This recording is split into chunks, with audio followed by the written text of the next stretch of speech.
नमस्कार। आइए सीखते हैं अलंकार एमसीक्यू के जरिए।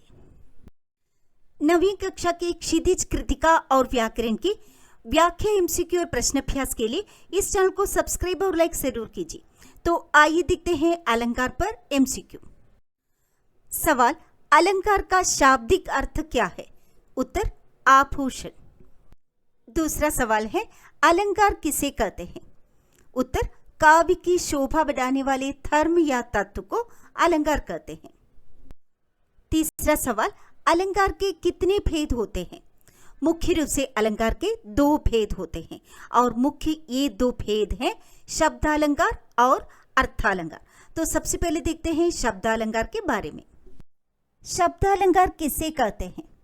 जब काव्य में शब्द के प्रयोग से सौंदर्य या चमत्कार उत्पन्न होता है तब उसे शब्दालंकार कहते हैं। तो अर्थालंकार किसे कहते हैं? जब काव्य में अर्थ के माध्यम से सौंदर्य या चमत्कार उत्पन्न होता है तब उसे अर्थालंकार कहते हैं। तो इनको हम इस प्रकार और स्पष्ट कर सकते हैं, जैसे शब्दालंकार में चमत्कार किसके कारण होता है? तो उत्तर है, शब्दालंकार में चमत्कार शब्द के कारण होता है और अर्थालंकार में चमत्कार किसके कारण होता है? अर्थालंकार में चमत्कार अर्थ के कारण होता है। अगला सवाल है, शब्दालंकार के कितने भेद हैं? मुख्य रूप से शब्दालंकार के 3 भेद हैं और ये भेद है अनुप्रास, यमक और श्लेष। तो आइए देखते हैं अनुप्रास। अनुप्रास अलंकार किसे कहते हैं? किसी वर्ण की क्रमानुसार आवृत्ति को अनुप्रास अलंकार कहते हैं। वर्ण मतलब अल्फाबेट, आवृत्ति का मतलब है फिर से बार बार रिपीट होना। तो एक दो उदाहरण से हम इसके बारे में जान लेते हैं। यह उदाहरण देखिए, तरिणी तनुजा तड तमाल तरुवर बहुछाये में किस वर्ण की आवृत्ति हुई है? मतलब कौन सा वर्ण बार बार आया है? कौन सा वर्ण? ता वर्ण। कैसे? तरिणी तनुजा तड तमाल तरुवर।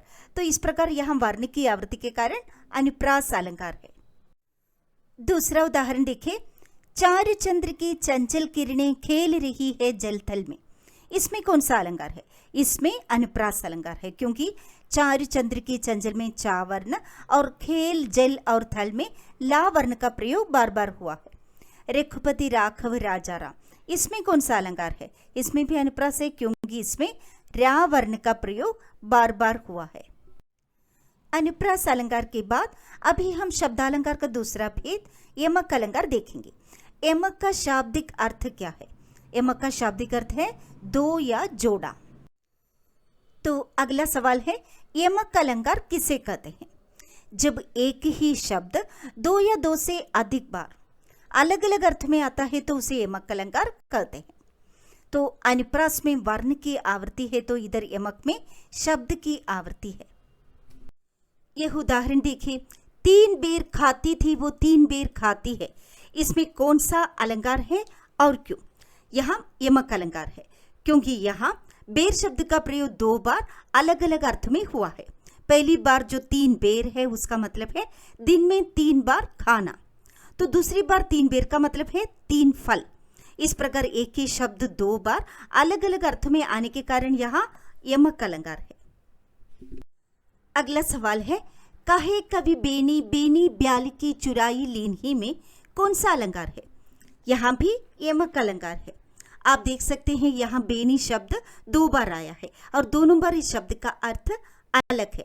एक बेनी का आशय है कवि का नाम और दूसरे बेनी का अर्थ है चोटी। शब्दालंकार के मुख्य 3 भेदों में अनुप्रास और यमक के बाद अभी हम देखेंगे तीसरा भेद श्लेष। श्लेष का शाब्दिक अर्थ क्या है? उत्तर, चिपकना या जुड़ाव। श्लेष अलंकार किसे कहते हैं?